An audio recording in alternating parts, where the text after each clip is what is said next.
नमस्कार, आप देख रहे हैं नेक्स्ट 9 न्यूज़। मेरा नाम है दीपक गुप्ता। राजस्थान के सियासी सत्ता से लगातार कुछ चर्चा इस बात की हो रही है कि पायलट गहलोत को लेकर जल्द ऐलान होगा। उनकी सियासी खींचतान को खत्म कर दिया है राहुल गांधी ने। उम्मीद खड़गे से कर रहे थे क्योंकि अध्यक्ष खड़गे बने थे, लेकिन खैर राहुल गांधी ने जो भी फैसला लिया कांग्रेस पार्टी को सोच समझ कर कांग्रेस पार्टी के भविष्य के लिए ही लिया गया है। लेकिन राजस्थान विधानसभा चुनाव 2023 धीरे धीरे नजदीक आ रहे हैं। समय है, लेकिन समय बीत कब जाएगा पता नहीं चलेगा। बात आ रही है बार बार 3 विधायकों को लेकर। बीच में भी खबरें सामने आई थी राहुल की भारत जोड़ो यात्रा के दौरान ही, जब राजस्थान में मौजूद थी, कि 3 विधायकों को क्लीन चिट दे दी गई है। लेकिन उसके बाद केसी वेणुगोपाल ने बात साफ करी कि 3 विधायकों को अभी तक क्लीन चिट नहीं दी गई है। विधायक नहीं वो, बल्कि मंत्री पद पर हैं, बड़े सम्मानजनक पद पर यहाँ पर कहे जा रहे हैं। लेकिन जिस तरीके से अब सचिन पायलट ने लगातार उस मांग को आगे बढ़ाया था, केसी वेणुगोपाल जब पहले ये बगावत हुई थी 25 सितंबर को, उसके बाद केसी वेणुगोपाल ने कहा था कि जल्द यानी 48 घंटे के अंदर राजस्थान की सत्ता पर फैसला आएगा। 3 से 4 महीने बीत जाने के बाद राहुल कुछ बातें करते नजर आए सियासी सत्ता के पूरे जो अभी तक कह सकते हैं माहौल बना था उस खेल को लेकर। तो ये कांग्रेस पार्टी का काम है कि जो 48 घंटे के अंदर फैसला होना चाहिए था उसको फैसले के तौर पर 3 महीने बाद जनता के बीच रख रहे हैं।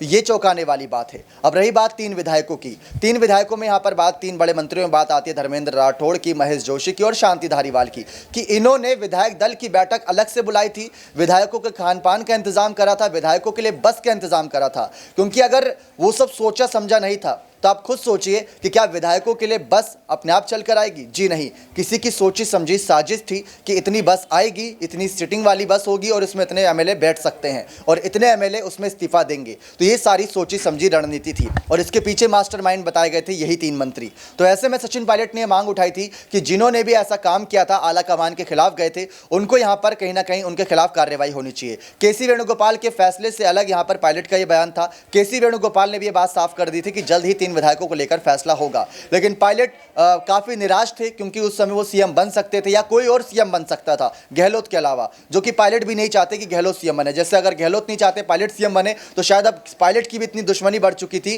कि वो भी नहीं चाहते थे गहलोत सीएम पद पर बने रहें। तो ये अपने आप में सियासी संकट था जिसका सामना कांग्रेस पार्टी ने चुप्पी के साथ किया और चुप्पी साधे रखी और इसी चुप्पी की वजह से अभी तक कांग्रेस पार्टी टिकी भी हुई है। लेकिन उन 3 विधायकों 3 बड़े मंत्रियों पर फैसला आएगा। राहुल गांधी ने ये बात कही है अभी हाल ही में जो बैठक करी पायलट गहलोत के साथ कि बहुत जल्द कोई बड़ी गुड न्यूज़ मिलेगी। अब देखते हैं गुड न्यूज़ क्या होती है, क्या ये मंत्रियों को लेकर होगी या पायलट या गहलोत को लेकर होगी या फिर आला कमान के फैसले को लेकर होगी। अब देखना बेहद दिलचस्प रहेगा। बने रहे चैनल के साथ। ऐसी और तमाम जानकारियों के लिए बहुत बहुत धन्यवाद।